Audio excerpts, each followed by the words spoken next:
Hello, good morning guys. അപ്പോൾ എന്തൊക്കെയാണ് വിശേഷങ്ങൾ? സ്റ്റഡീസൊക്കെ എങ്ങനെ പോകുന്നു? നന്നായിട്ട് പോകുന്നുണ്ടോ? ഓക്കെ, ഓണമൊക്കെ വരാറായില്ലേ? അപ്പോൾ നമ്മൾ ഓണം വരുമ്പം ഉഴപ്പരുത്.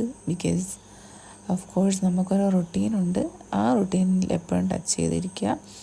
മാക്സിമം ഇപ്പം എല്ലാവരും വരും, റിലേറ്റീവ്സ് വരും, റിലേറ്റീവ്സിനെ കാണാൻ പോകും. എന്നാൽ പോലും നമ്മൾ ഒരു ടൈം ഡെയിലി ഇത്ര മണിക്കൂർ നോക്കിയേക്കാം, അല്ലെങ്കിൽ ഇന്ന ടൈമിൽ ഇത്ര ടൈം വീതം നോക്കിയേക്കാം എന്നൊരു റുട്ടീൻ വെക്കുകയാണെങ്കിൽ വളരെ നല്ലതാണ്. ഓക്കെ, നമുക്കൊരു ബ്രേക്ക് ആയിപ്പോകത്തില്ല, മനസ്സിലായോ? പിന്നെ അത് റീസ്റ്റാർട്ട് ചെയ്യാനായിട്ട് ഓഫ് കോഴ്സ് അത് ചെയ്യുന്നവർക്ക് നന്നായിട്ട് അറിയാമായിരിക്കും. സോ അതിൽ തന്നെ സ്റ്റിക്ക് ഓൺ ചെയ്യാനായിട്ട് നോക്കുക.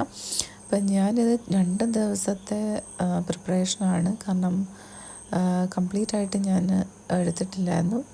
ചെറിയൊരു പനിയും ഇതൊക്കെ വന്നത് കൊണ്ട് ഇച്ചിരി വിഷയമാണ്. എനിക്ക് ജലദോഷം വന്നാൽ ഇച്ചിരി പാടാണ്.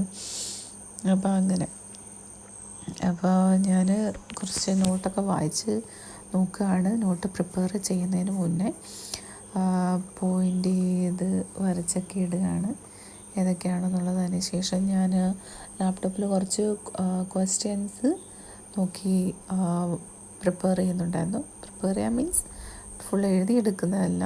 ഇപ്പം ക്വസ്റ്റ്യൻസ് വായിച്ചു ഏതെങ്കിലും അറിയാത്തതുണ്ടെങ്കിൽ ആ ഒരു ടോപ്പിക്ക് എഴുതിയെടുക്കുക. അതിന് ശേഷം അതിനെപ്പറ്റി ഡീറ്റെയിൽ ആയിട്ടുള്ള നോട്ട്സ് നോക്കുക എന്നുള്ളതാണ്. ഇത് ഞാൻ ലാപ്ടോപ്പിൻ്റെ ഫ്രണ്ടിലാണ് ഫോൺ വെച്ചിരിക്കുന്നത് കൊണ്ടാണ് ഈ ഒരു വ്യൂവ്. അപ്പം ഞാനത് കണ്ടിന്യൂ ചെയ്തുകൊണ്ടിരിക്കുകയാണ് മോക്ക് ടെസ്റ്റ്. അപ്പോൾ ഇതുപോലത്തെ മോക്ക് ടെസ്റ്റുകൾ എഴുതുക.